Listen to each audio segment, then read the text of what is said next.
Is Alabama in decline? Is LSU the favorite in the SEC West? And can anybody dethrone Georgia in the Southeastern Conference, where on this College Game Day podcast, it just means more?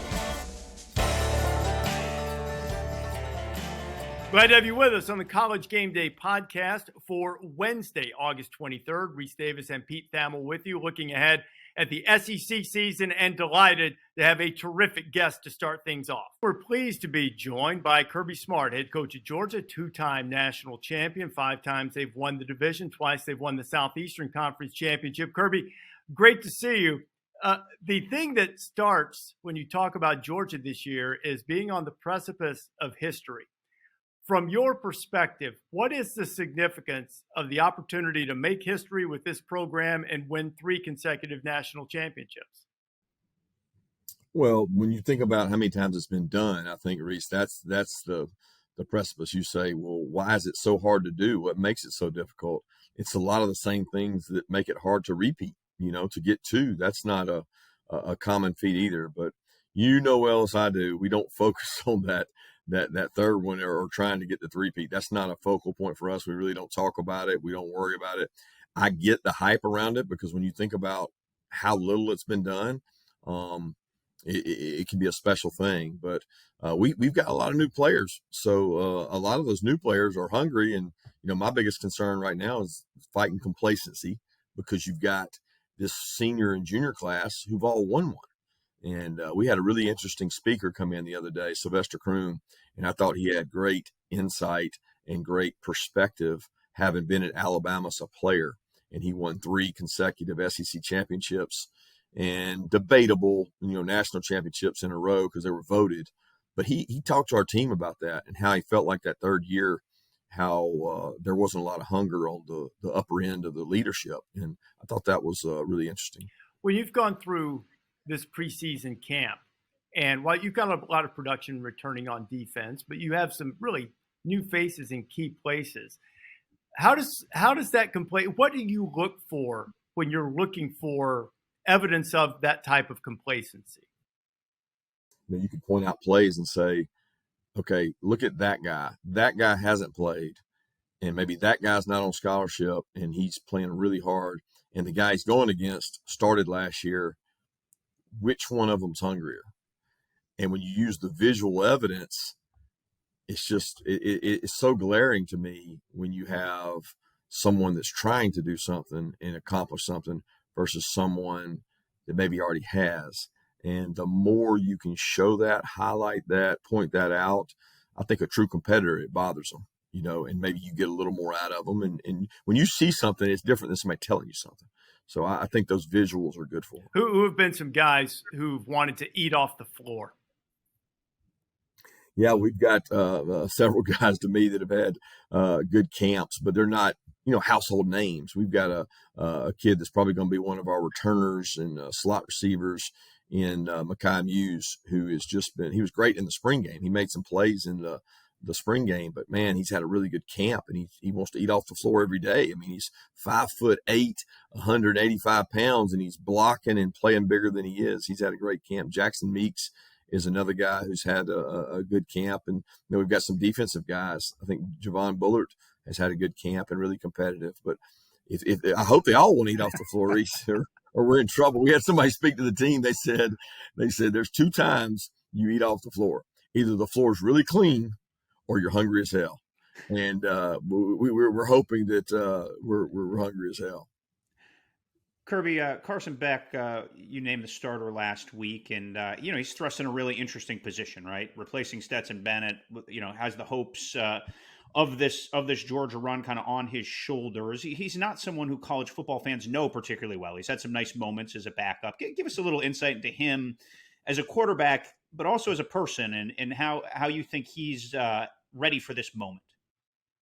He keeps his emotions in check. And he told me, he said, I've been that way since a young kid where I was very volatile as a baseball player. He was a really talented baseball player, committed to the University of Florida for baseball in high school, and then decided to go the football route. And he's different. The players really enjoy him. They rally around him. He has a way with the skill players. calm, cool, and collected, and the poise in the pocket. And the interesting thing about Carson that people don't talk about is that there was a time when he was the 2 in our first national championship run, and Stetson was the 3. And Stetson only took reps with the 3s. We play Clemson. Carson's the 2. We come out of the game, and JT Daniels has an oblique injury, and we've got to go the next week. And we weren't sure JT was going to be able to play or not. So enter Carson. He took the reps as the 2 that entire week. I think we were getting ready to play UAB. And right at the end of the week, we thought Stetson, Coach Monken came to me and said, hey, look, I think we got to go with Stetson here. I think Stetson gives us a better chance to win. He's played a little better this week. And Carson spoke to the team about missing that opportunity and how it affected him and how he didn't think that he had prepared the right way. He didn't think that he was prepared. And it went on to happen where Stetson, never looked back, played for 2 years, but Carson Beck could have been our quarterback that entire time. And he learned from that. He learned invaluable lessons from that. So I'm excited to see what he can do. What's the biggest difference? And I'd heard that story a couple of times, and maybe the moment was a little big for Carson, that opportunity to be the starting quarterback at Georgia in that stage of his career. What's the biggest change, the biggest area of progress you've seen from that week where he didn't hold on to the opportunity to grasping the opportunity during this camp? I don't think for 1 second with this kid that the moment was too big for him. I think that the week of practice, Stetson did better than him. I think if he'd gone out and played that game, he would have been super successful. Number one, he's got great weapons around him. He's got a really good offensive system. It would have been that way that game. There was no plays that Stetson made that Carson couldn't have made. I think he was definitely ready for it. I think he just maybe missed the opportunity in practice going against a pretty good defense that year. It was one of the the best I've ever been around. So what he's been able to do since then is grow, get countless experiences. That's a 2. Go against really good players every day in practice. And, and people point to the fact, well, he hasn't done it in a game. Around here, we value practice. And a lot of times the practice is more valuable than a game in terms of who you're going against. Kirby, you've won 2 national championships. People know you're a great coach. I get the feeling sometimes, though, that people in college football don't know a lot about you other than the fact that you're a great coach.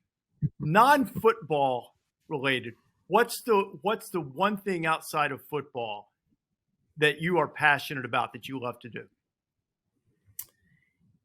Spend time with my family. I mean, I would rather, any minute that I'm not, recruiting, making our team better, making our organization better, thinking of ways we can practice better, I want to spend with my family because I only have so much of that. And time's fleeting. My kids are now 10th graders. It's scary. I'm seeing all their friends go off to college.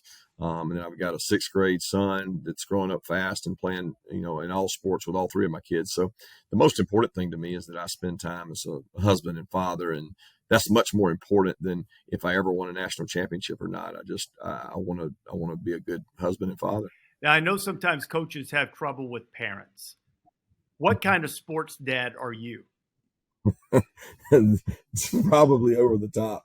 I'm that guy that every rec league coach probably hates because I want my kids to do well and play hard. I do think that I'm probably over the top with the discipline part, and I tell the coaches all the time, I'm not going to get on you about playing time or any of that. All I want you to do is make sure my child has discipline and represents our family the right way in how he plays. And sometimes that's a chore in itself with my kids. Kirby, I remember going to visit your parents up in Rayburn Gap a couple years ago, and your mom told me that your family, because of bowls, would have Julymas instead of Christmas because there wasn't time for the whole family to get together. Has that remained a tradition as Georgia's marched deep in the playoffs here?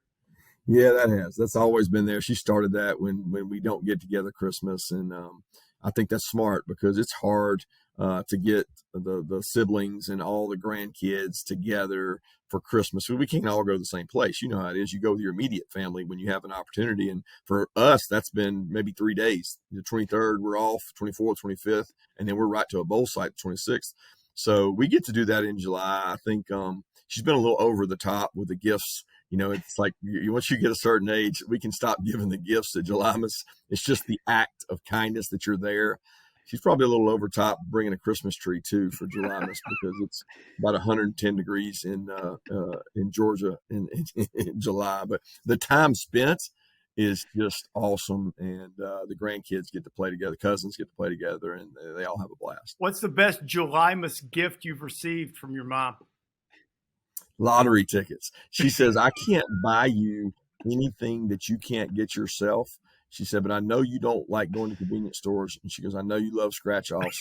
So she'll hand me 10 scratch offs, of which the ones she gave this year are still sitting in my truck. I hadn't even scratched them off yet. I hadn't had a chance to look at them, but I did like that growing up and enjoyed playing the Georgia lottery. I stunned y'all. With the lottery. Yeah, no. What's the image of you in your truck scratching the ticket got me a little bit. What's the most amount of money you've won on a scratch off ticket? Probably about $5. I mean, you just feel good when you win a ticket, because you think you get another chance. But I think the most I may have ever gotten is $5. That ought to teach you not to do it. Right? Yeah. Is there an analogy, because you grasp things and use it with your team so well? You just said you get another chance with a scratch-off ticket. Have you ever used anything like that in one of your speeches to your team? A sports site guy called me and said, look, you talk about the process and you talk about what the process is. And you talk about not worrying about outcomes, but worrying about just winning moments, just trying to get better in moments. And so he said, I'm going to give you a 10-day outline. And for the beginning of every practice, when we have a team meeting, you just kind of go over what is that? Because we got freshmen in the room that have no idea what you mean when you say, it's all about the process. It's all about the development. It's not about, outcomes. And I explained it to them. I said, guys, I love lottery tickets.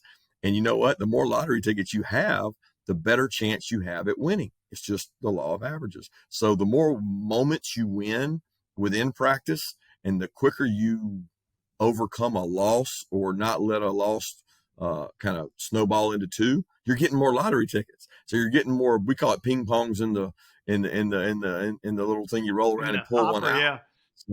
So we've used that analogy, and they seem to understand that. So if they can win more moments, then we've got a better chance of success. SEC Media Days, you had some really insightful things to say about leadership, that to be a leader, you had to make hard decisions that often affected people negatively, that you cared about, that you're going to be disliked and you're going to be misunderstood and sometimes be criticized and not have a way to rebut that line of thinking. I thought that was really interesting on many different levels. First of all, how did you come to those three things that you outlined as being key in being a leader? Well, like I talked about in the SEC Media Days, I have it's actually a Post-it note right back there behind me that I tend to read, and it jumped out at me as I was leaving to go to SEC Media Days, because we've got a guy, Drew Brannon, that works with our team from Amplos, and he's right up in Greenville, South Carolina. But ever since Trevor Moawad, who I had been a part of, and well, Rece, it's just one of the best ever to do it in all sports world. It was a dear friend of mine and was with me the moment after we lost that national title in 2017. I always wanted to use resources outside of just our own university, and Drew and Amplos have done a great job. He sent me that, I guess, probably 3 or 4 years ago, and I've kept it, and I've never really used it. I use it in my own daily walk and thought process. And when you lose games and people are critical of you as a leader and decisions you make, that's part of being a leader. You're going to make those costs of leadership. You're going to have those costs where you're not going to have a chance to defend yourself. You're going to get disliked. And I thought about it from our players' perspective. The guys we took to the SEC Media Days, Kamari said, and those guys that we took, man, they are incredible. Brock Bowers, they're not fearful at all of those costs. They understand that when they get on somebody may not like them as much, but that cost does come with leadership, because everybody's talking about, how you can be this great leader, but they never talk about the things you have to give up to be a leader. And I thought those things were unique and worth sharing. And those three players embody that. What's the most hurtful thing that you've had to give up to be the leader that you are? Well, I would say time with my family. Realistically, it's probably, you have to go with quality over quantity. And I like being with my family. I like being with my kids, and we get, you get a break, Rece. You get a chance to go and reset a week in the spring break and maybe a week in the summer, but it's not like, maybe I wish it could be where I got more time with them and got to enjoy it. You have to go with quality over quantity, and you probably have to make sacrifices to be the leader. And I think friendships, maybe sometimes with coaches, you got guys on your staff and you're going to be the leader of an organization and staff, and you can still be friends with them. But you have to understand that you have to confront and demand if things aren't getting done right. And that's a transition I had to make pretty quickly when I got here from Alabama. I want to take you back to January 14th and the celebration of the national championship, a euphoric moment. You've gone back to back. What did you do immediately after the celebration was over that day? Oh, we had recruits here, and I got to spend some time with recruits in my office, visited with those guys, and I think we had maybe 8 or 9 kids here that day. So we met with them in the locker room. My mother and father were here for that, so I got to spend a little time with my mom and dad before they headed back to Raven County. And I brought that up because that seems to be, it's a euphoric moment for anyone in any program, and yet you're turning the page, looking for the next great recruiting class, the next great group of future Georgia Bulldogs. And then reality hits in such a tragic way in the morning hours after that, and the tragic accident that cost Devin Willock his life. What were those moments like when you got that call? Oh, hardest moments I've ever been through as a coach. I mean, you just dread ever getting a call like that, and I think for me, I'd always thought we always talk at the end of spring practice, or when we do spring break, or anytime our kids are going Thanksgiving, Christmas break, we talk as a staff about, hey guys, look, be careful, be mindful, be conservative on the road. And we want to make sure nobody, I always tell the story about a young man in Alabama that's the only player I've been a part of that we lost tragically to a drug overdose over spring break. And we always try to tell a story to say, just be careful when you're not with us. And I think to that moment of loss and getting that phone call at 2-3 in the morning, just how tragic an accident it was. And you almost can't believe it's real, and then the next moment you're in the emergency room and you're in there with 7-8 of your players as the word spreads, and everybody's just so sad. It's part of the human condition, I think, that oftentimes we react to tragedy to gain perspective. In some ways, I think it's cliched when people bring it up, so I hesitate to put it in that terminology. But what did that time, what did that loss, how did that impact you in terms of your perspective on what your mission is as a head coach? Yeah, it outlines that every day we spend with these young men, you're trying to shape their lives. And like everything we do now in terms of being on time to something, decision making, it's not about winning games. It's about being more successful in life.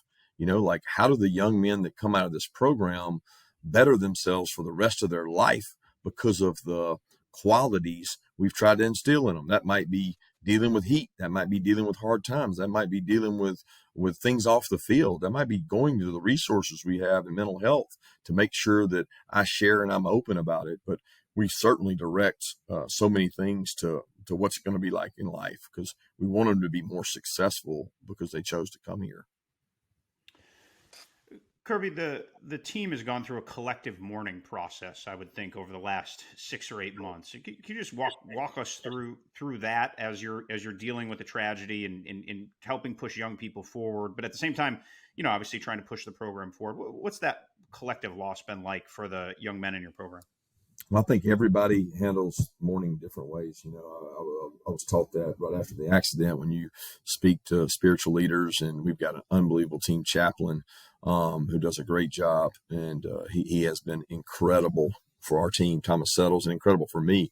But he talked about everybody mourns in their own way, and we certainly have members of the team that were really close to Devin, especially in the offensive line. And then we had a group of 25 mid-years who had just gotten on campus, so like they didn't really get to know Devin. They had been through a few practices, and they didn't know how to react, and maybe had only been around him once or twice. So I think everybody mourns in different ways and deals with things in different ways. And I do know this: everyone on this team and this organization respect both of them and understand that it's a tragic loss. What types of things do you anticipate doing this year that might honor him or carry on his memory? I think that's something we've talked to the players about a lot, and we've got a leadership group that kind of has a lot to do with that and imparts knowledge in us. And we talked about that during the spring game, and we got an opportunity before the spring game started on the first play and things like that. So that's something that's ongoing, and we talked to those guys about it. How do you judge the coach's responsibility, the leaders of the program's responsibility in terms of setting standards for things like you mentioned that you talked to players about being safe a lot, but in terms of dealing with the number of speeding violations that you guys have had, and I'm sure you've talked about a lot. What is the coach's responsibility in that? Coach's responsibility is to set a great example, set a standard of excellence, make sure the players understand the principles and values of the organization. I think every leader of an organization, you say, okay, here's what we have to abide by. Here are the rules and regulations of what we have, whether that's gambling, hazing, everything, off the field behavior. I mean, there's so many things now that are pitfalls. We just got through sitting through a 1-hour gambling seminar as an athletic department. And when you start looking at the pitfalls that are out there for student athletes, there's a lot of them. So you set the standard in terms of what you say, what you do, what your actions say, and also what you do for the players. But at the end of the day, we're trying to make these young men, in my case, better, more outstanding contributors to society. And if when they leave here, they are more capable of being contributors to society and being husbands and fathers, then I think we've done our job. And that's my ultimate goal, is to do that in a way that shows great respect for our university. When you look at what's ahead for this team this season, how do you define a successful season, given the fact that you've raised it to the level that it's national championship or bust? Well, you say that, not me. I don't think it's national championship or bust. I don't think any coach could ever say that that's truly what it is. That's not believable to me. It's not probably sustainable. But what measures success is the same thing it did the last 7 years. Did we do the best possible job we could with this team? Did we get the most out of this team that we possibly could? That comes from the team buying into that. That comes from everybody in the organization buying into that. But, you can't quantify that in a number of wins and losses. I don't think you can do that. You got to say, did I get the most out of this group? Do you really have any concept of what you've done to your fan base? I don't know if you know this or not, but I committed the atrocity of voting you number 2 in the preseason poll with the simple caveat, I just want to see the quarterback play. And I think you have the best roster. And if he plays well, I'll probably move you back to number 1. And your entire fan base, they act as if I said you were going to go 7-5. You realize what you've done? No, I don't know that. I don't know. I think they would feel that way regardless. I don't know that I've done that. I think fans are passionate, especially in the Southeast, about everybody. You could have put anybody you put 2, they'll say they should have been 1, right? If you put Ohio State 2, they should have been 1. Alabama 2, they should have been 1. I mean, it doesn't matter who you put there. They'll always argue that their team is the best. That's what makes college football and this podcast even watched. So people care and they're passionate about it. But I'm not going to lose any sleep over any of it because I'm a lot more worried about eating off the floor than I am where we're put preseason. It is because Rece went to Alabama, by the way, Kirby. I think you know that. No doubt. It's always been that way. We know that. That's where we know he's a homer. Oh, come on now. Nobody's been – well, okay, a few people have been better to the Dogs than I have, but I've been pretty good to them over the years. Kirby, sitting here on August 20th or whatever today is, you've had so much turnover and you've been able to replenish that so well the last 2 years. I'm curious, what are some maybe identities of your team early on that you've seen build the first 3 weeks now of summer practice? Like, is there a tenet or two that every team's different, that this one will be built on, that you can see starting to form? Not everybody's willing to work hard, but hard work works. And we've got a tremendous foundation. I don't think because you talk about turnover, I actually think what makes us the most different right now is retention. So, I'm not talking about retention of just coaches. I'm talking about retention of players. And we have not taken a very large amount, I would argue, in the country. Maybe in the last 3 years, we're probably the lowest in terms of taking guys out of the portal. We keep a lot of ours. And what happens when you do that, the hard work works motto, the young players that work hard or learn how to work hard and see others work hard, they buy into it and they sell that culture in your program. And that's what I never saw a true value on my early years, and said, you know what, let's invest in these guys. Let's pour into these guys. Let's do more from a mental aspect and from a being tough physically aspect. And let's see if it works when a kid's in his third or fourth year and he's become a pretty good player. But more important as a player is he's a strong leader. And you've got 25 strong leaders in your junior and senior class. It makes for a pretty strong team. We've seen so much activity in the transfer portal, and we hear the laments from a lot of coaches who say, well, nobody wants to face the hard things. Clearly, if someone comes to Georgia, they have to embrace the fact that it's supposed to be hard. It's going to be difficult. You're going to have to work hard. Which is more important in your judgment, to identify that when you're recruiting somebody that they have that type of makeup, or can it be developed once you get the player in Athens? It's both. I mean, number one, we don't want to recruit someone that doesn't fit our culture. So, I mean, we've turned down talented players that I was like, man, I just think that guy's got a huge portal risk. So let's say that we put a good year of work into him, maybe 2, and we lose him. Why not take the guy that has less portal risk that we put 1-2 years into, and we get return on investment in year 3 and 4, because he's going to be a quality leader and a good player. If they're not going to be here, it doesn't matter how good they are. And you're speculating. I mean, you're speculating to say they're not going to be there, but it happens. And if you find a trait that makes it more likely they're not, or there's a higher risk, I just assume, hey, look, we're only going to get 25 a year, maybe.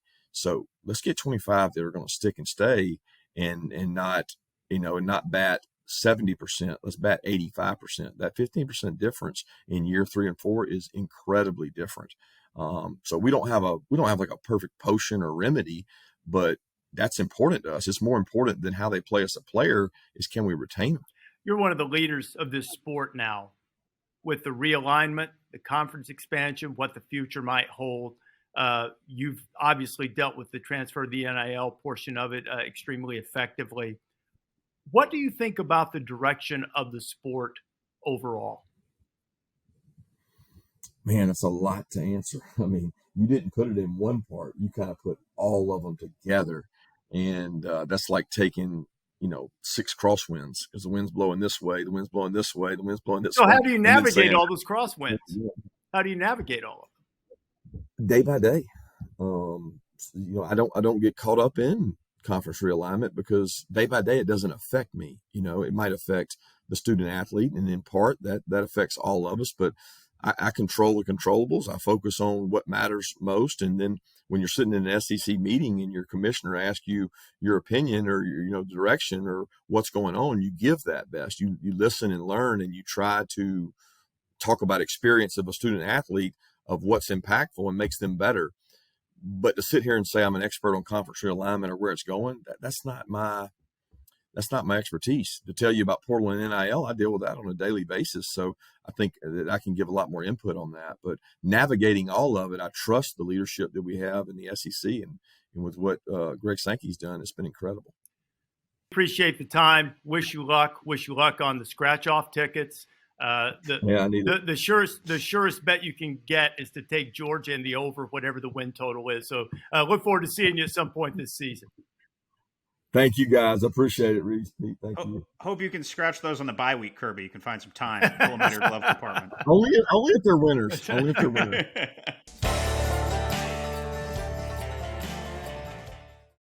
Pete, I really appreciated how open and how easygoing Kirby was with a lot of things. The intensity always bleeds through whenever you talk to him. Yes, you're comfortable when you win a couple of national championships, so he would hate that word comfortable. But he ought to be comfortable with this team. Even with the people they've lost, they've got a lot of key contributors coming back.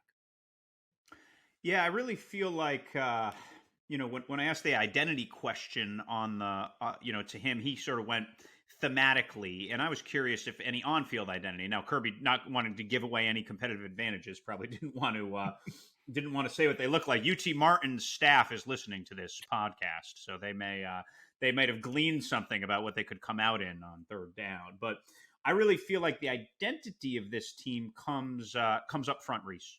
I really feel like the Cedric Von Prawns up the middle, Amarius Mims, one of the better tackles in college football, and then you can see a little bit of that like early Alabama. Let's start the identity through running the ball with Kendall Milton. Let's use Brock Bowers in a lot of different ways. We don't have to take shots all the time. And I really feel like that becomes this new Georgia identity. And I think the talent is really well situated for them to play a way that allows them to manage their very manageable schedule.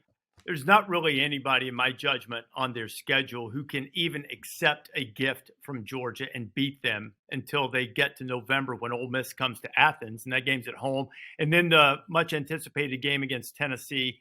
They've got stars on defense. Malachi Starks, who was great as a young player last year, is just going to be better. Smile Munden tackles everybody. As much attention as Jalen Carter got last year, and rightfully so. I remember standing on the sideline with you in the Tennessee game and watching Nazir Stackhouse just, collapse that really good Tennessee offensive front last year. And you've got Mikael Williams, who's a good pass rusher. I don't see any way. We've spent a great deal of time on Georgia, and we should, because they are the two-time champion and going for that history that no one has done since Minnesota in the pre-poll era. The 11.5 win total for the Bulldogs, given that schedule and given their ability and their talent, seems to be an easy over. Do you concur with that? I mean, I guess it's just, I've been around long enough, Rece, where it's never easy to go undefeated, right? I don't recall any easy undefeated seasons in my 20 years doing this. There's always like a night where things have to go right, or a night where you get a bounce, a night like they had in Columbia last year, for example. Like there will be adversity. I think this Georgia team is very good. I think they're the best team in college football, unlike you and your reckless voting. But I also don't think they're infallible and unchallengeable. I think they are the deserved favorite, and I think, gun to my head, I would probably predict them to three-peat. But I do think there is always a moment of adversity. Does it come at Auburn? Does it come when Kentucky comes to town? This team reminds me of some of these Saban teams when human nature and Georgia become the biggest obstacle. I agree with you, but somebody's going to have to step up and be better. And the thing that I favor about Georgia in the schedule and taking the over, two things. One, who am I really going to bet against them when they square off against them on the field directly on this schedule? And the ones that potentially could challenge them or would be most likely, you have some extenuating circumstances. Kentucky and Ole Miss, for instance, or even Missouri, all come to Athens. Auburn, you get them fairly early in the season, at least at the end of September, when one would think maybe Auburn will be better at the end under Hugh Freeze than at the beginning. So I just have a hard time seeing them lose before November. But I do think it is a good note of caution, the complacency thing that Kirby says he fights against, trying to make sure that they want to continue to eat off the floor, which I believe it was Nolan Smith I saw on social media who was explaining that to the NFL beat writers, exactly what that meant and how Kirby had started that. So I think Georgia's the favorite easily to win the SEC, and I think they'll probably do so again. Yeah. Would be fun to have a Georgia-Alabama SEC title game, or Georgia-LSU, because I just think LSU, they could see a better version of LSU in Atlanta this year. Well, let's go to LSU with one final note on Georgia that I think is being a little overlooked. So much about the change at quarterback. They're changing an offensive coordinator too. Todd Monken gone, Mike Bobo in, and Mike Bobo has a wealth of experience, but it's different. And that is, that's something that remains to be seen. New quarterback, new coordinator, maybe a slight difference in philosophy, though I think Georgia has adopted the Alabama mantra of the coordinators come in and run. largely the Georgia offense and you adapt your philosophy to what's in place as opposed to the, wholesale changes that maybe some other head coaches go. It would be easy to go Alabama, but since LSU won the SEC West last year and they do have a returning quarterback and they do have returning stars on defense, what about LSU? Brian Kelly's second year, Jaden Daniels comes back, set an LSU record rushing yards by a quarterback. They've got Malik Neighbors, Kyron Lacey on the outside. They've got running backs. They've got Harold Perkins, star freshman linebacker last year, is going to move around a little bit more. Mason Smith returns from injury. Mekhi Wingo is back on the defensive front. The one thing that if you look at the deep metrics at LSU wasn't really last year was explosive offensively, but they were efficient. How do you evaluate LSU going into the season? Yeah, I'll start with Mason Smith. I think Mason Smith is like a top 10, top 15 type NFL draft pick. He is every bit of the archetype of the dominant interior SEC defensive lineman, the type of guy you need up front to win the SEC. And we've seen Jalen Carter-ish, he's not as good as Jalen Carter. Jalen Carter was pretty special, but he is in the highest class of SEC D linemen. He's back, he's healthy, he's looked great. And then Harold Perkins, Rece, you'd be happy to know, is my early candidate for my Quentin Johnson-esque man crush this year. Harold Perkins is one of the twitchiest, freakiest athletes I've seen in college football. And with a year of refinement and a year of learning under Matt House, who obviously was an NFL coach for a long period of time before he came back to the SEC. He was at Kentucky as the DC, came back to LSU. I just really think there could be some special things from that front seven at LSU. And ultimately in the SEC, that's where you win. And then explosion is a great question. Is Kayshon Boutte addition by subtraction? I don't know. I remember all the tumult last year when he seemed to mail it in that FSU game. But I also, after Malik Neighbors, don't see like a super dominant SEC receiving core. I see a good one. I think the O-line is good, but I do like LSU. I think I think this is solid. And Brian Kelly, if he's favored, wins games. Mm-hmm. We've seen it. We've seen it again. We've seen it again. Got a transfer in Omar Speights from Oregon State, was all Pac-12 linebacker. They got a defensive lineman from Texas, got a wide receiver from Alabama, which it's really funny watching these programs switch players who maybe aren't playing as much as they would like one place, and they go from Georgia to Alabama or Alabama to LSU or wherever it might be. The LSU win total is 9.5. They have the tough opener in Orlando against Florida State. They have to go to Ole Miss. They have to go to Missouri. They go to Alabama. Where are you? Over, under 9.5? I'm going to go over. Yeah. I mean, look, the Florida State game is a true coin flip type game. And we've talked about this. The loser is not out of the playoff run at that point. They just have to be darn near close to perfect. But look, tricky schedule. Going to Mississippi State's never easy. Going to Ole Miss is never easy, and obviously in Tuscaloosa. But I think they can get to 10 wins. They're going to win the ones they should, and Kelly's going to win half the coin flips. I agree. I think 10 is the right number for them. So I'll take the over on LSU. The real question becomes, who wins the SEC West? Is it Alabama, LSU, or maybe you're going to go off the board at some point? But it's a real year of change in Tuscaloosa. Tommy Rees from Notre Dame, the offensive coordinator. Kevin Steele is back for another tour of duty as the defensive coordinator, taking over for Pete Golding, who went to Ole Miss. They only return 4 starters on offense, 5 on defense, and they've got a quarterback question. Now, they have a loaded running back room, and they're building their entire philosophy in this preseason camp around tough, nasty offensive line, old school run the ball, which they have not done well the last 2 seasons. The last 2 seasons, they have allowed 167 tackles for loss and 63 sacks. And Bryce Young saved them. All right, look, he was a magician who made up for a world of deficiencies, and now they don't have that at quarterback. So they're trying to do it a different way. A lot of good players coming back on defense, led by Dallas Turner, Chris Braswell, and Kool-Aid McKinstry. But I think there are as many questions about Alabama because of youth, because of quarterback that we've seen in recent years. Tough schedule, but a lot of the tough games at home. Win total's 10.5. How do you evaluate Alabama?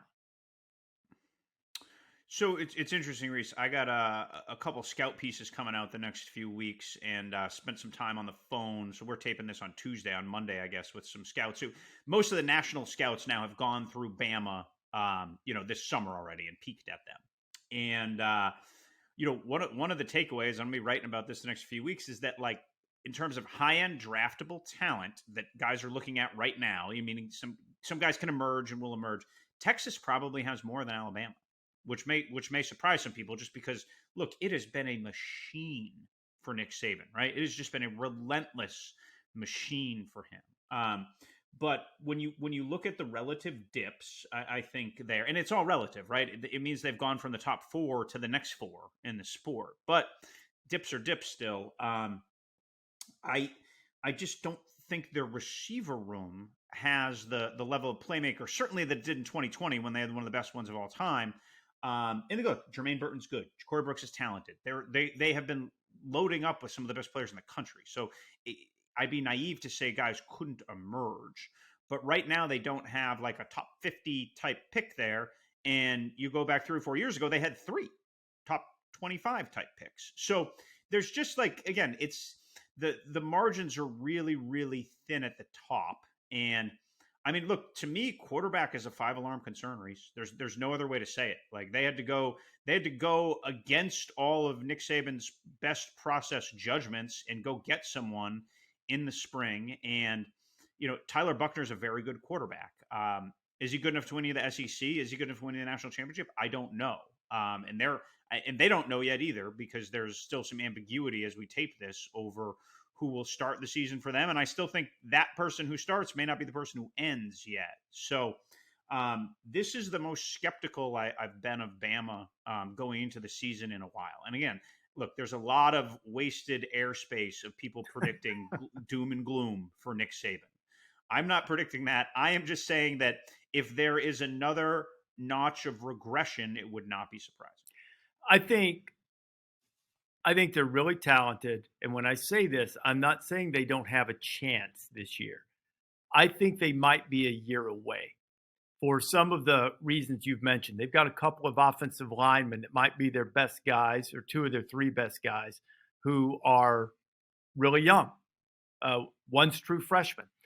They've got some young skill players who might need another year, and they certainly have to figure out the quarterback situation. Watch the running back, Jam Miller, who has made a big move in that loaded running back room. I don't know what they're going to do. That's a win for all of us, by the way. The more Jam, the better. Yeah, sure. I think they'll start with Jalen Milroe. I figure that 2 or 3 quarterbacks will play in the opener. It seems that Milroe has been the most consistent in practice in a group that hasn't exuded consistency. And perhaps one thing, if they don't get it solved early, in terms of somebody, to use the Saban vernacular, if no one takes the bull by the horns at quarterback down the line, keep an eye on true freshman Dylan Lonergan, who probably has thrown the ball as well or better than any of them, but he was in for spring, but he's a freshman. That would be down the line and would probably indicate that things had not gone well at that position. But I think they'll start with Milroe, and if Milroe can figure it out, mostly just take care of the football. But that's the biggest issue. He is a playmaker, and if they're planning to run the football, then adding another weapon at quarterback, you'd be hard pressed to find a better one than Jalen Milroe as a runner and developing as a passer too.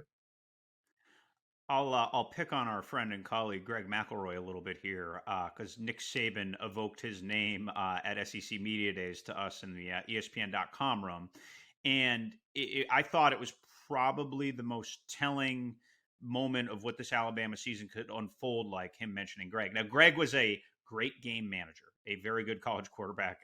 His record as a starter is probably like embarrassingly good win percentage wise. So this is certainly not a knock on Greg. I think Greg was a 7th round pick by the Jets and, had a modest NFL career, but Greg was not Tua. He was not Bryce Young. He was not a dynamic game breaker playmaker, but he managed things. So Nick mentioning him, and then he mentioned a very specific sequence of the Alabama-Georgia title game, the one Kirby actually mentioned earlier. He mentioned, like, out of the blue, like, specific play sequences on how Georgia ended up winning that game. And he was a little bit off in his actual quote, but I went back and, like, looked at the play-by-play. And what he appreciated about how Georgia actually sealed that game was it was I think it was a 9-play drive where 7 of them were runs. Now, I'm fudging that probably too. There was a pass to Brock Bowers that capped the drive. That's probably the highlight that lives in perpetuity. But there were a lot of like 6-yard carry, 3-yard carry. We're here in the fourth quarter, biggest, baddest, toughest teams playing each other, and we are running the ball down your throat. And he mentioned that sequence, and I think that's how Nick Saban envisions this team. I think he sees J.C. Latham. Tyler Booker is one of the best underclassmen offensive linemen in the country. He's an interior lineman. You, I think, referenced Elijah Pritchett as the young freshman who they really think a lot of. So I really feel like Jalen Milroe as the quarterback of a team that's going to jam the ball down your throat and pass you judiciously seems to be the best way for Alabama to win games this year. Those advanced stats of turnover-worthy plays, Milroe has been high in that regard. That's the one thing you'll have to eliminate. If you're going to be the quarterback for Nick Saban team, you first have to take care of the football. If you can make gargantuan plays, go ahead. But, he's not going to go for that. So are you going over or under Alabama at 10.5? I'm going to go under, Rece. I am too, by half game. I'm gonna say a couple of losses find them while they're trying to sort things out. I think by the end, if they get to the SEC championship game with those 2 losses, they'll give Georgia a handful. But I think there are going to be some growing pains. I'm going to take the under at 10.5 also, and say 10 on the nose is where they wind up. At Texas A&M would scare me a lot if I'm Nick Saban. Which, just considering what happened last time they went there, combined with the pure talent of Texas A&M. We'll get to them, but the talent collected there is indisputable and tough place to play. And I think you mentioned this earlier, and I'll put a bow on Alabama on this. Bryce Young bailed them out of incalculable bad situations, and they just don't have that anymore. And I think that will cost them a game along the line. And I'll leave with this tease. A lot of scouts think Texas is going to go to Alabama and win. The question about Texas to me, and I won't go into a future SEC team yet, I know they're going to play great that night. They will play great. The question is, are you going to play great when you see Kansas? Are you going to play great when you see, Iowa State or whoever? That's the real test. I won't get many questions answered about Texas and Tuscaloosa on that second Saturday night of the season. I know they're going to play great. What are you going to do when the spotlight's not quite as big, when you haven't built to that moment quite as much? You mentioned Texas A&M coming off a 5-7 season. They return a ton of starters. They also lost a lot of guys in the portal after that, in that great recruiting class. To borrow from our friend Jimbo Fisher, have you seen 15? Have you seen Conor Wegman? He can throw it now, I'll tell you that. And he certainly showed flashes last year, throwing for nearly 900 yards, 8 touchdowns, no picks in limited time. Got Anais Smith. They've got Evan Stewart as weapons. They've got the entire offensive line back. Damani Richardson returns on defense. They've got a bit of a potentially tricky game. I guess if you're 5-7 coming off that season, every game is tricky when they go to Miami in week 2. And then there's the marriage of Jimbo and Bob Petrino to try to get the A&M offense going, which went nowhere last year. They finished unranked the last couple of years. They lost 6 straight for the first time in half a century. And this is a pivotal year for Texas A&M in the Jimbo Fisher era. And bringing in Petrino, it feels like that maybe that type of shakeup is what was needed. Yeah, it's interesting. We'll start at in the big picture with Jimbo, and then we'll go to the macro. I think my ultimate takeaway on Texas A&M, Rece, is I have no idea. Right, like the talent hasn't been reflected on the field, but I'm certainly not going to be negligent and just think Jimbo Fisher is a terrible coach. There's too much good. There's too much good product put on the field. And Bobby Petrino, for all his flaws and neck braces and scandals and NFL burnouts, the dude can call a play, right? The dude can call a play. And it usually starts well with Bobby Petrino, and it usually ends really poorly. So if you're a Texas A&M fan, you hope the start launches him out to another opportunity, because opportunity tends to find people who win. He is not a built to last guy. And I would think if you look at places he's gone and how they've done after he's left, that track record would show. But boy, you want to script those first 10 plays? I don't know if there's a lot of modern football coaches who I would pick above Bobby Petrino to study a defense for a week, put a script with a talented guy like Connor Wigman, with, you forgot about the immortal Moose Muhammad too. Yeah, they've got weapons. They've got weapons. Ruben Owens, top tailback recruit in the country, is going to get significant snaps for the Aggies. So I just really think, like, in the big picture, I can argue that they win 10, but they also lost 6 consecutive games last year. That's hard to do with a roster that good. So I think they're, like, if I was a gambler and a bettor, and I'm not, our friend Stanford Steve is, I would run so far away from Texas A&M, because the potential variance is significant. The one safe bet is that I don't think Jimbo Fisher will get fired, because at the conclusion of the 2023 season, he would be owed nearly $77 million. Now, we are in an era of funny money. We are in an era of billions with a B. We are in an era where just money is tossed around. But I don't care how much oil money you have, how much natural gas money you have. I don't see someone getting paid $77 million not to coach. Or, like, say they had negotiated an upfront settlement and you had to give them $50 million.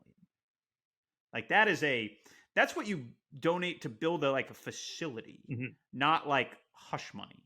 So anyway, it will be fascinating, because if those losses stack up again, that conversation will heat up just inherently. We're at an interesting crossroads right now, Rece, between this multi-billion-dollar business that we're all part of, this multi-billion-dollar entertainment business that we're all part of, the top entities of it being tethered to these huge numbers. Like I remember 5 years ago, I'd be like, well, there's no way UCLA can fire Jim Mora. They'd owe him $15 million. Well, they did it.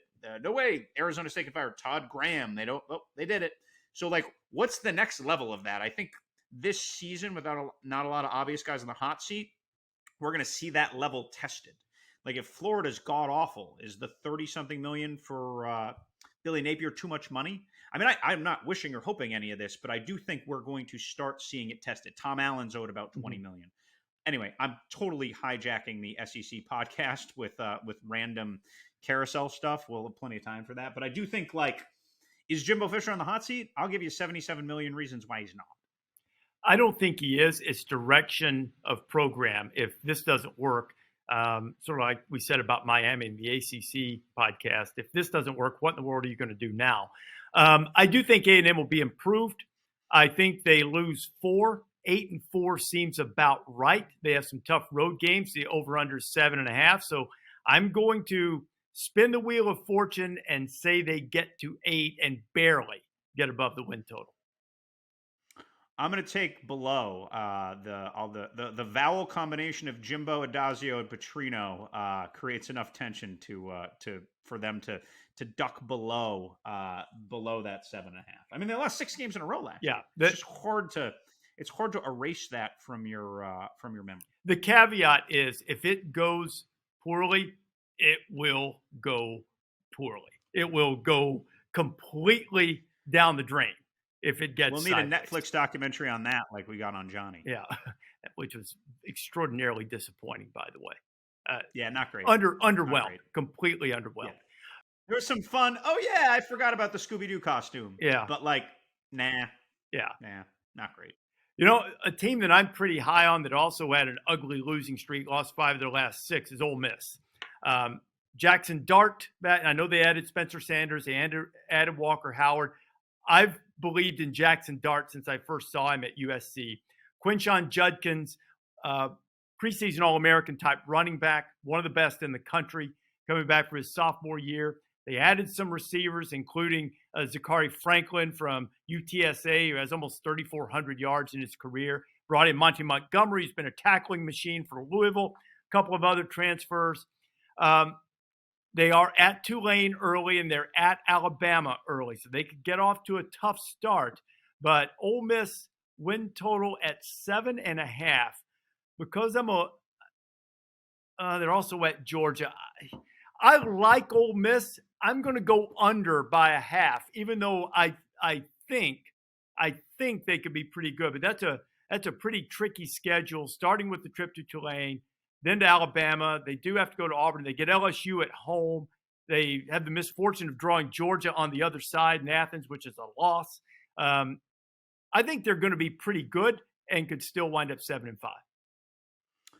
Yeah, I will take the over, and if they don't hit it, Rece, I think it becomes like they become another one of these interesting portal teams, NIL teams, right? You saw Texas A&M famously flop. You saw Miami not get off the ground.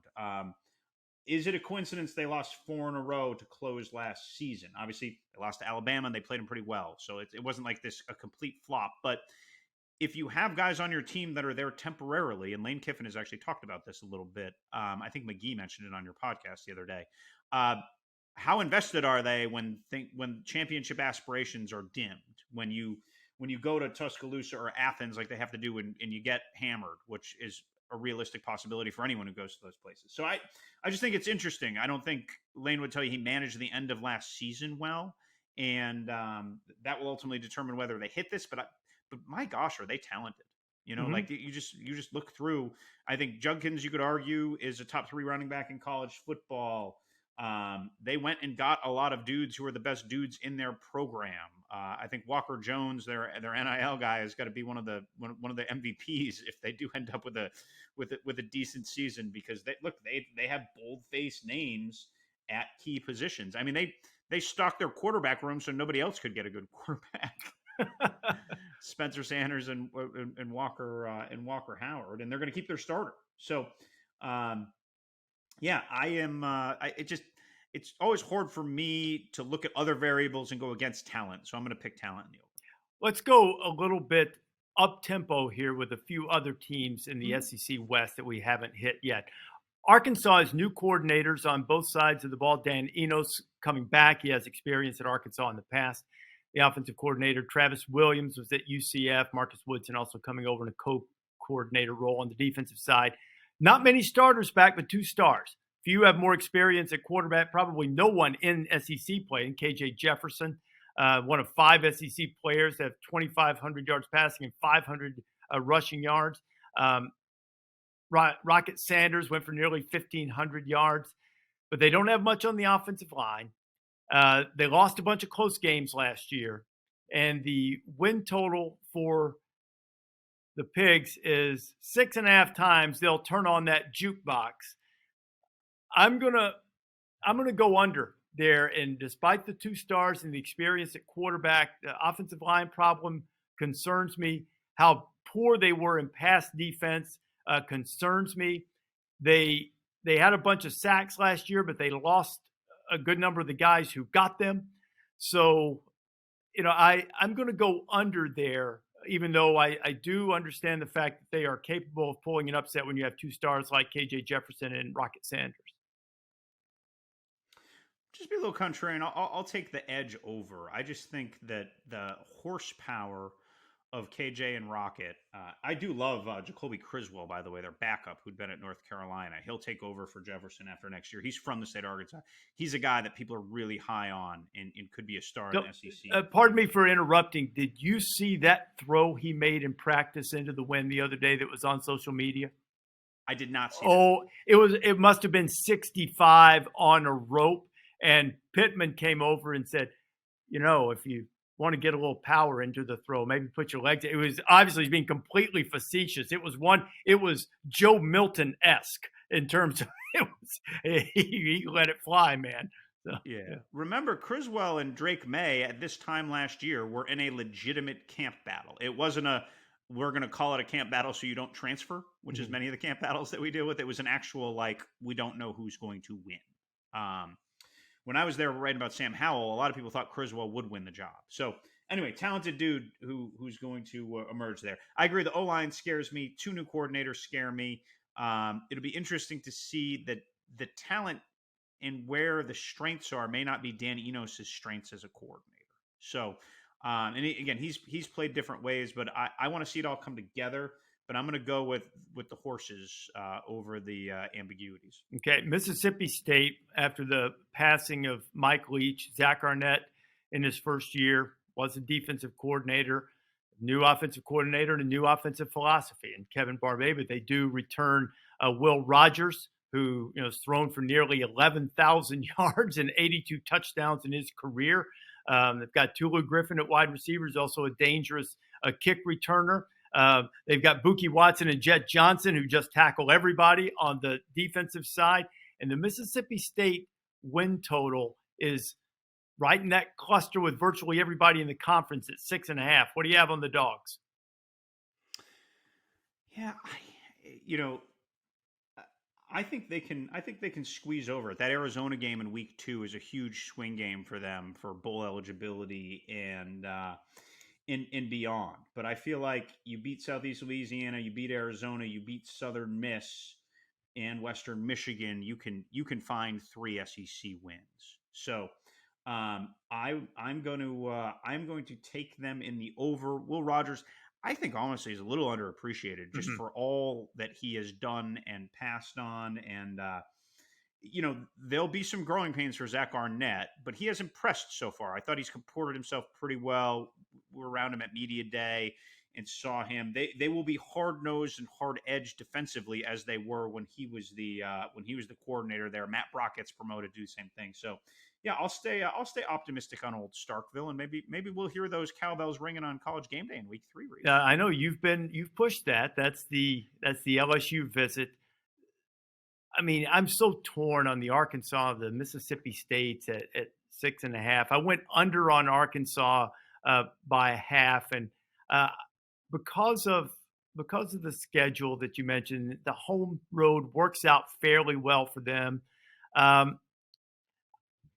I'll say you know what? I'm not. My gut says go under. I'm going to go under. So I'm going to go under on Mississippi State by 1/2. Also, sitting at 6.5 on the win total, the Auburn Tigers. Hugh Freeze takes over.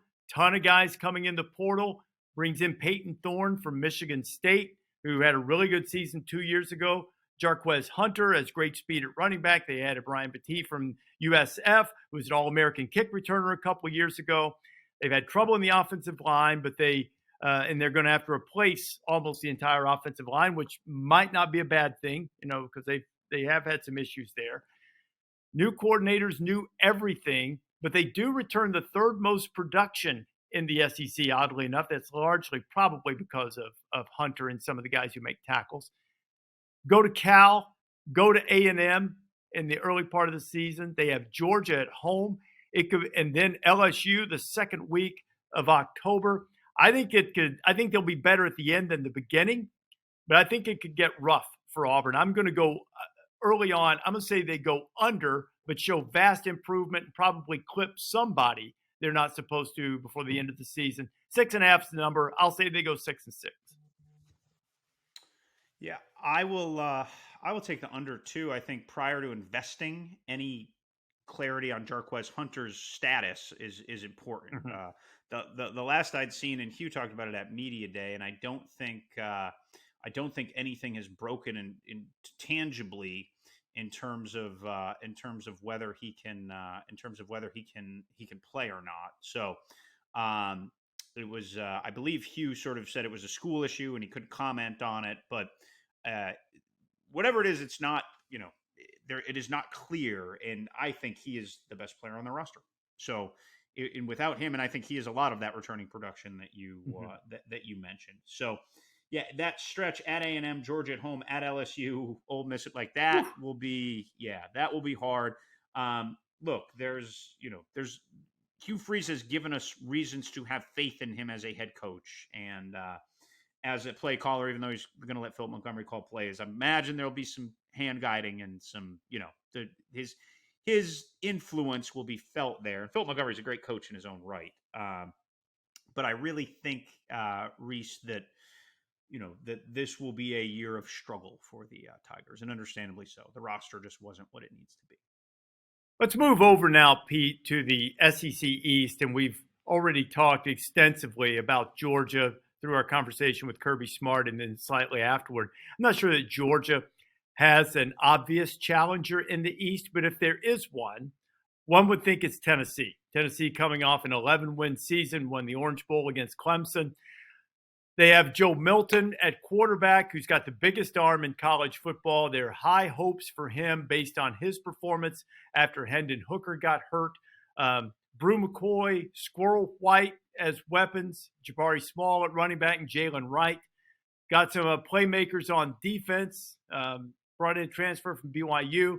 Really good in turnovers last year. They were plus 11, had 27 sacks, forced 22 turnovers overall, and that was sort of how they defended. They didn't really stop you, but if they did, it was usually because they turned the ball over. Now they got a new offensive coordinator with Alex Golesh moving on to be a head coach at USF. Are the Vols a legit threat to Georgia in the East?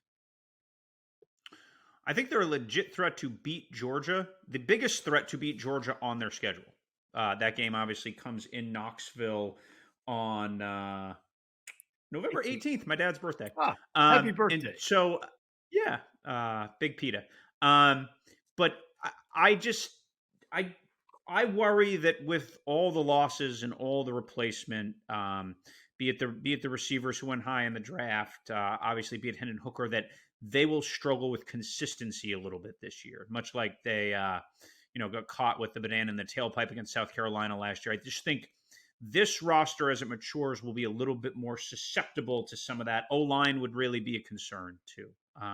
They lost some big key pieces up front, especially on that left side. So I am optimistic about Tennessee, but I don't know if they will be an 11-win version of themselves. Picked up a transfer from Miami, transfer from Texas to try to fortify that offensive line a little bit. The win total for the Big Orange coming off that 11-win season is 9.5. Trip to Florida, revenge game against South Carolina, sandwich game against UTSA, who they certainly should beat, but I think could be the best group of 5 team. Trips to Alabama, Kentucky, the always frightful trip to Missouri in November, then Georgia. I'm gonna take the under. I think I agree with you 100%. I think they could beat Georgia on that day, possibly, but I'm not sure that you're going to have enough consistency given what they face to go over 9.5. I feel like they're a 9-3 type team. Really good team, threat in every game they play. Might be better than 9-3, but that's how it feels to me. I'm going to go under same. I say they may win, and I still think of you and I standing on the sideline last year watching the Tennessee offensive line just get ragdolled by Jalen Carter and Stackhouse and those cats. So that said, it's all progress for Josh Heupel at this point. He's outkicked the expected coverage by so much. I really think that Tennessee will keep rolling. Big Orange may just not be quite as big. Right. 100%. I think they're back. They're going to be a perennial factor in the SEC, whatever the iterations are, if it's all one big happy family or if they go pods or whatever it is they're going to do. They're going to be a factor, but I don't see them overtaking Georgia this year, and I don't see them getting to 10, although it wouldn't be stunning. But if I'm forced to pick, I'll take the under by half game. One of the early season challenges for Tennessee will be going to Florida on September 16th. And the Gators, The Gators waste no time getting the season started. The opening Thursday night at Utah, game that they won in the Swamp last year. Tennessee in September, trip to Kentucky in September, have to go to South Carolina, have to go to LSU, have to go to Florida State. SP Plus says this is the toughest schedule. Anthony Richardson's gone.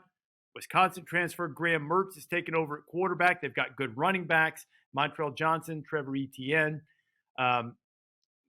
They've got a couple of guys on defense that they've had transfer in that they tried to bolster things a little bit, including R.J. Moten from Michigan.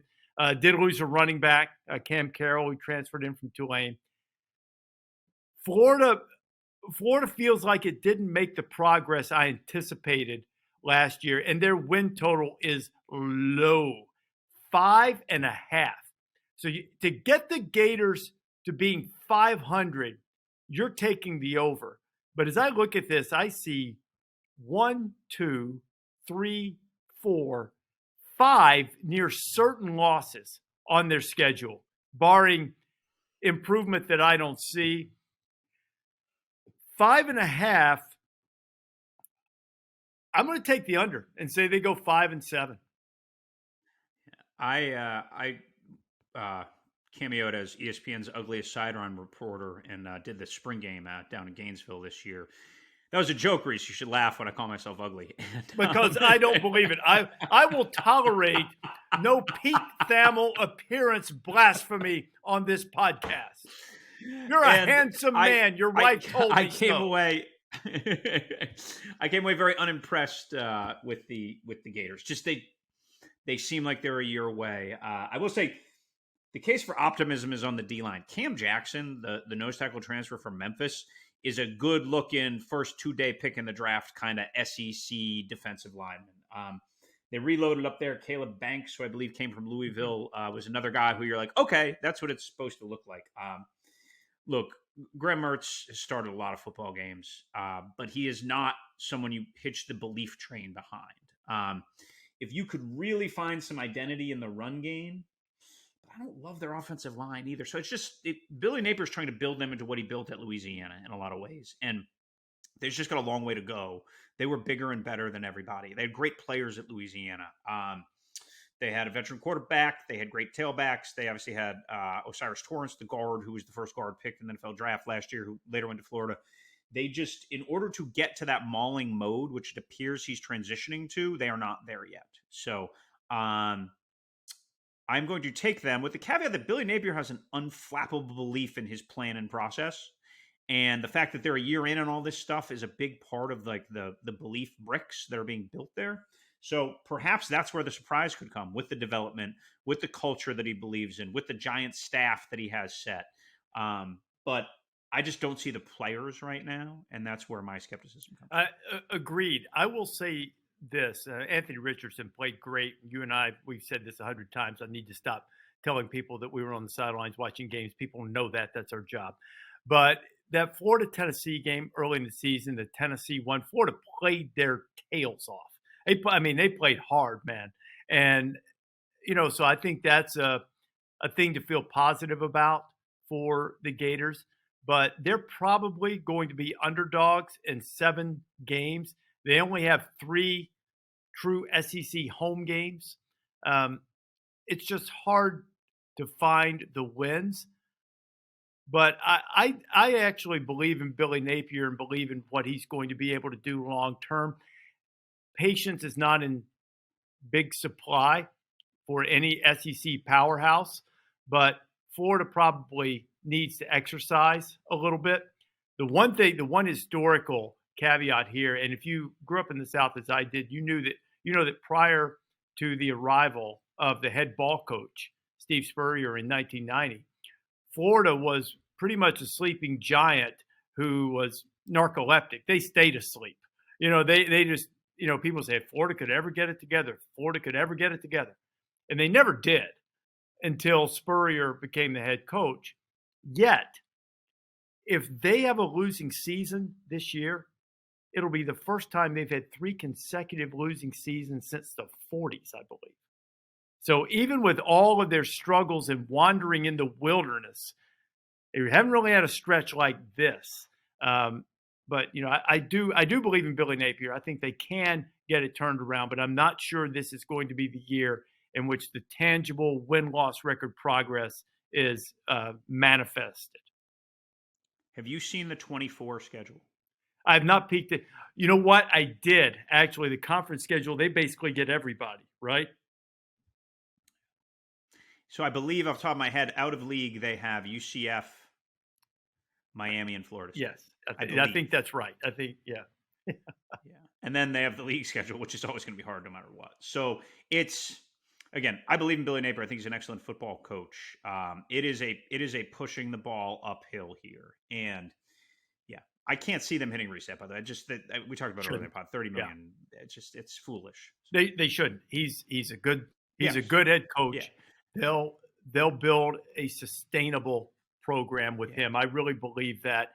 But there are going to be some more growing pains, and most of it's talent related. And they probably need a real 2-year answer at quarterback. I don't know if you have a such thing as a long-term answer at quarterback anymore, but if they could find it. Well, they have DJ Lagaway, the blue chipper from Texas, coming in, and they've recruited their tails off. I should really give Billy Napier and his staff credit for that.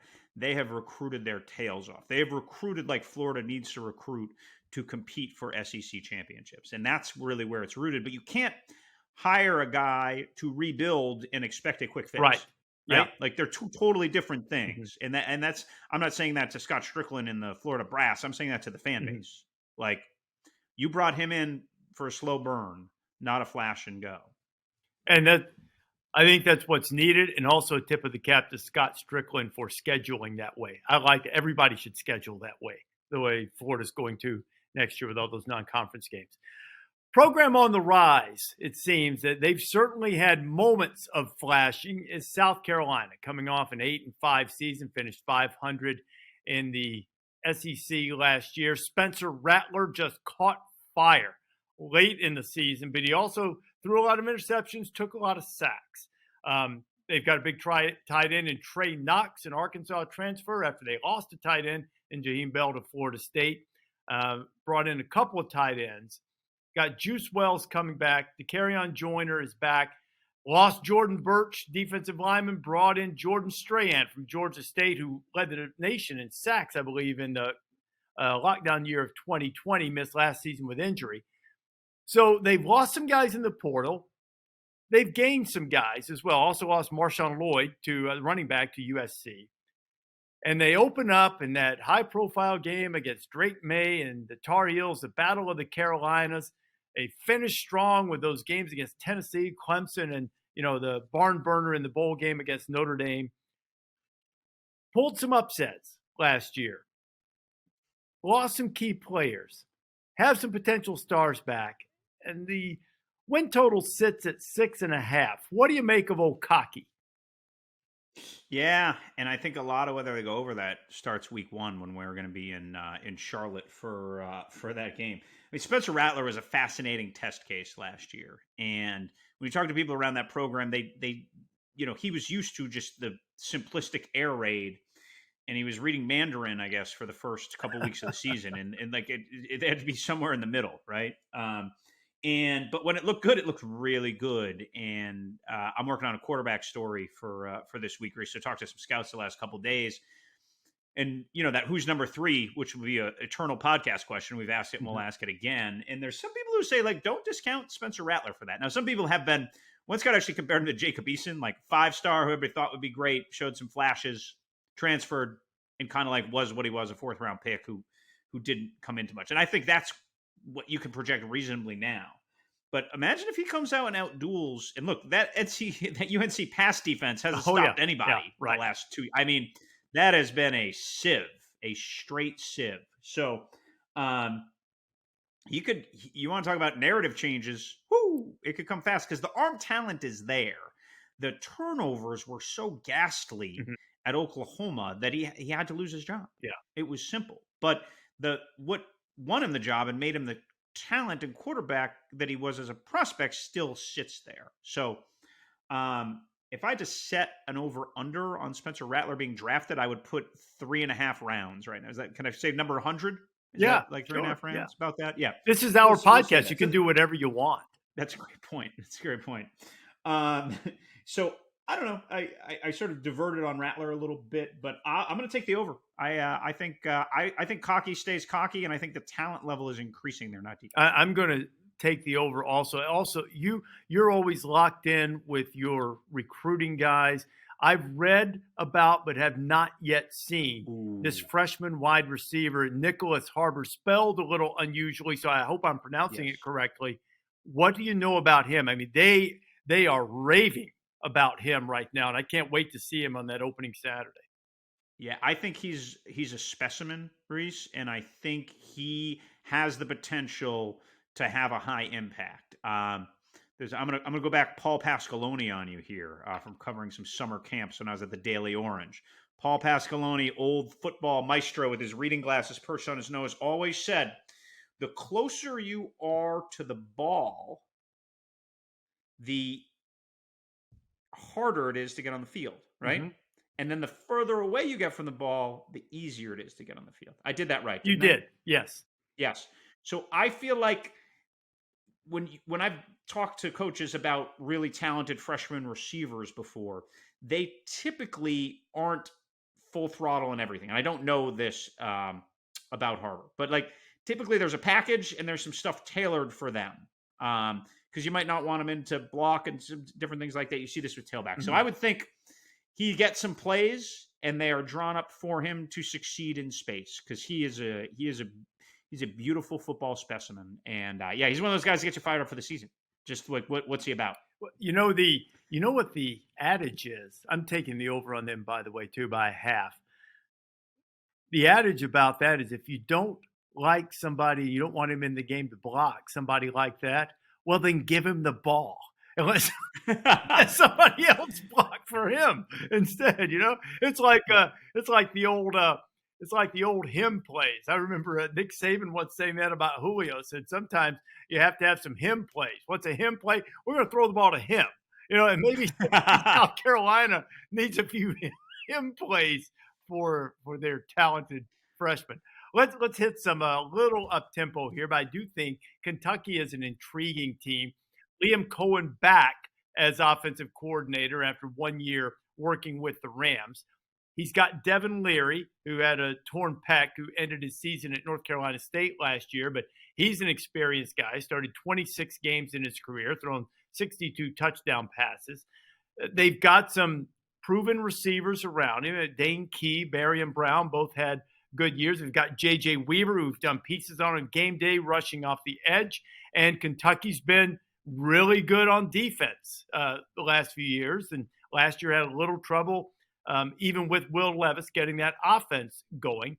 So the Wildcats, let me take a peek at the win total for Kentucky. 6.5, like seemingly everybody, not called Georgia, Alabama, LSU, Tennessee in the SEC. It's right around that 6.5, 7.5 range. Where do you lean on Kentucky? I'm gonna lean on the over. I think the Leary Liam Cohen marriage to me, Rece, is one of the more interesting ones in the sport this year. Now, Joe Milton will give him the strongest arm, but Devin Leary isn't that far behind. There aren't too many people with bigger, pure arms in the sport than Devin Leary. And where he's had to catch up and where he struggled at spots at NC State was with his processing in the mental part of the game.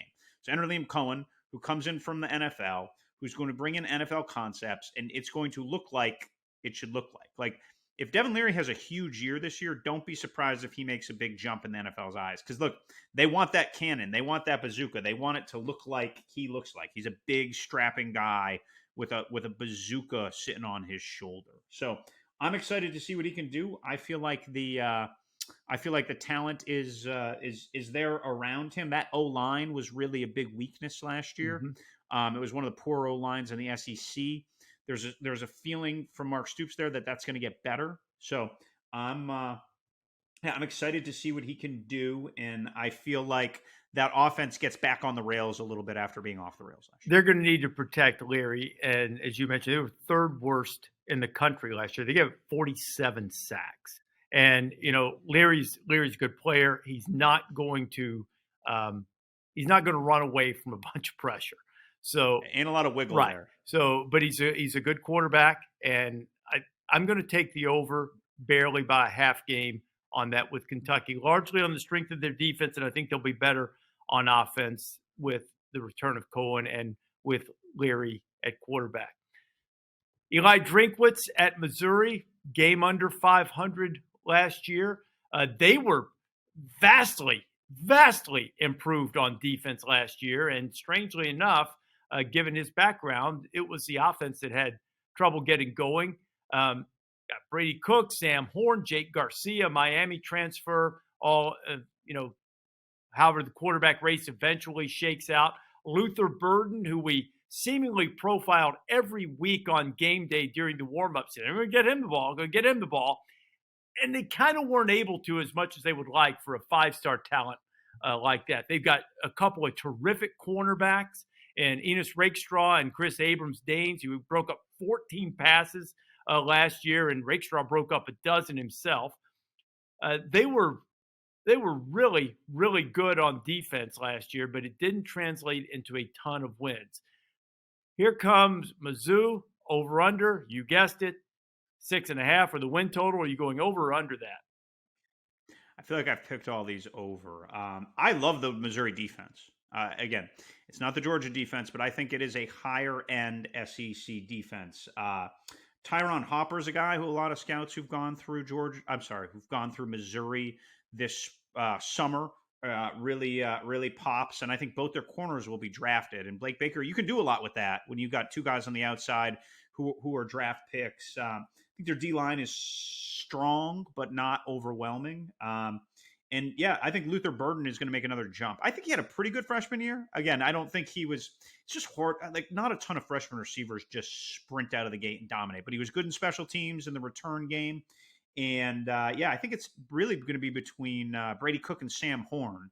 As growing up a Red Sox fan of my age, there was a prospect in Pawtucket named Sam Horn who's supposed to be the great. And I think there's even a Red Sox fan site called Sons of Sam Horn. So I'm excited for the Sam Horn era. And he is a baseball player too, actually. Mm-hmm.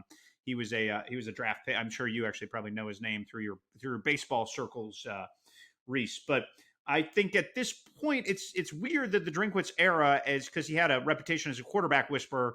They really haven't found anyone to whisper to yet. So any hesitation goes on there. But I feel like you can beat South Dakota, Middle Tennessee State, and Memphis with a good defense, and you can find a couple other wins from there. I'm going to take it on the over too. And by the way, this is a little bit of an aside on Sam Horn. What if he winds up being the quarterback there, and Devin Brown winds up being the quarterback at Ohio State? We've got one guy wearing jersey number 21 in Horn, and Brown's wearing 33 at quarterback at Ohio State. Ever since the NFL. Sammy Baugh, right? Did you hear that? Yeah, exactly. Yeah. Ryan Day wanted it to be for Larry Bird, and obviously my Boston leanings, I related to that quite a bit. Yeah. I think ever since the NFL lifted the restrictions, said, okay, you can wear those single-digit numbers if you want to on defense in different spots and all of these things. Now, all of a sudden, we're going crazy. We're going the other direction. So I'm going to have to wait and see how it looks. Kind of with 33 and 21, I may like it. But you remember when it was Devin Gardner at Michigan, right? And they were doing that thing where they wore the historic numbers, and he wore Tom Harmon's 98. I wasn't a fan of that. That didn't look right. It just looked weird. Oh, let go of your pearls. Stop screaming at the clouds. We'll be okay. I know. We'll be okay. It just looks weird. We'll make it. I was just all I could think of. Well, all I could think of was that someday he's going to show, his kids or his grandkids this great play that he made, and they're going to be going, "Why did you wear 98?" But I guess you're doff of the fedora to Tom Harmon, so that is old school a little bit. So I'm going over with Missouri based on the defense too. Very skeptical of the offense, but we'll see. That brings us to the Vanderbilt Commodores. Vanderbilt greatly improved last year. 5-7, won a couple of conference games, bringing back a quarterback they believe in AJ Swan. They've got Will Shepard and Jaden McGowan on the outside to give them a couple of good receivers. Former Clemson transfer Kane Patterson is playing linebacker there. He left to play with his younger brother who's there. Offensively, here's an obscure stat for you. In goal to go touchdown situations on offense last year, Vanderbilt ranked ahead of Georgia and Alabama. How about that? But the defense gave up over. They probably had a few less reps. Yeah, that's probably true too. But the defense gave up a bunch of yards, over 460 yards per game last year. The Vandy win total going into the season is 3 and a hook. Means you need to get them to 4. They open against Hawaii. They get Wake at home. Sam Hartman-less Wake. Kentucky and Missouri in the early part of the season. Get Georgia at home. Have to go to Ole Miss.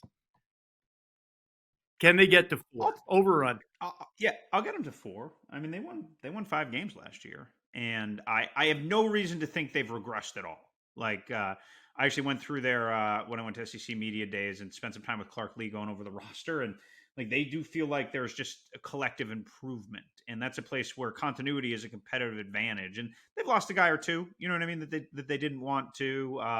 An edge rusher went to Auburn. They had a tailback go to Kentucky, I believe.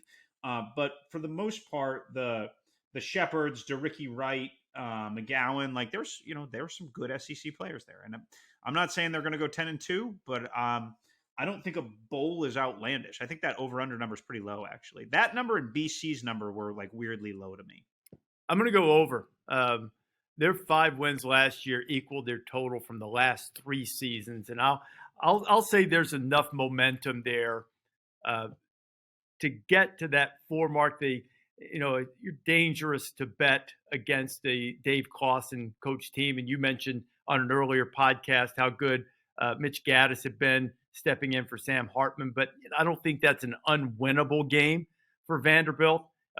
Week 0, they get Hawaii, so they could get off 2-0, 3-0 start and maybe have a chance to get to 4 wins. So now I should have asked you this. I might have neglected to do so to put us on the spot about playoff in a couple of these conferences, but we need to hit this. We know it's unfathomable that this group of SEC teams wouldn't have a playoff team. So the two-pronged – Greg Sankey would burn the sport to the ground. The two-pronged question. First of all, will they have 2 playoff teams? And if so, who? And if not, who's the one? I assume you're going to say Georgia, but do they get 2? And if so, who are they? I don't think so. I think they get 1. I think it's Georgia. And I think LSU is the top candidate to be the second. But I think there's too many trapdoors, as you like to say, for the Tigers. I also just think 1 to 9, the sport is in the best shape it's been in the last 5 or 6 years. So there's going to be good arguments, 1-loss arguments, other places where maybe there haven't been in some other years. And I say that saying Penn State joins Ohio State and Michigan as really high-end teams. There's 3 or 4 teams from the Pac-12 that could rise up. Utah's won the league twice in a row. USC's the best they've been in a while. Washington's the best they've been since Peterson was there. Oregon's really good again. So again, there's just maybe it's 1 to 12. There's like a better collection. Florida State is now announced itself as a contender, and we can go down the list there. So that said, I think the old SEC is going to be fighting for some elbow room here. And I believe this is our final conference preview podcast. So with that, I will answer the question and say the SEC only gets 1. It will be Georgia. And I think the 4 playoff teams are going to be Georgia, Michigan, USC, and Florida State. Interesting. Got to take a flyer. I will admit this. I'm really, really bullish on Florida State. Not to take us off the SEC for long. It's a quick point. I promise this to our producers. I'm bullish on them. But if there is one team in that preseason top 10 might fall out of the rankings group that does scare me, and I'm sure it's recent history that's making me fear this, it is them. It's probably them, or maybe Washington. I have to remember Washington is in the top 10 preseason. They're close. I believe they are 10. Yeah, I believe they're 10. It would be, and I'm high on both of those teams, but those would be the two. But I think Florida State is going to come through, and I think they make the playoff, and they knock either LSU or Alabama out of that second spot from the SEC. Yeah. Well, I don't want to think too much alike, because that's never fun and a little bit scary. So I'm in an interesting crossroads here, because a lot of scouts really like Texas, and we'll talk about this more going into week 2. And I've just started to do the reporting on this, but boy, people think Texas can get 10 dudes drafted, right? When you get 10 dudes drafted, that's when you're in playoff territory generally. They have a left tackle who'll be the first one picked in the 25 draft. Wow, we're already, I'm already moving ahead here. I just can't pick Texas because I don't think they've responded well enough to adversity, and I don't think they've shown the collective guts to come from behind. But let it be said, Texas is talented, and there are really smart football people who spend a lot more time on studying football than you and I do, and we spend a decent amount of time on it, who think Texas can go to Tuscaloosa and win. I just haven't seen the consistency in that program, and I am a bit brand biased by some of their by their frenetic nature a bit. So that is a long way to filibuster me to say I am going to take Georgia. I'm going to take Ohio State. I already took USC. I remember I said that on the pod, so I had to do that. And Rece, I'm going to take Florida State too, man. I would, when I was down there for that spring game, and again, we've quoted the O-line stats so much that I feel like people are going to unsubscribe if we say it anymore. But I'm a believer you need depth and experience on both lines, and they have it. They have skill. Keon Coleman, the 6'7" Johnny Wilson from Arizona State. I just think it's a nice package, man.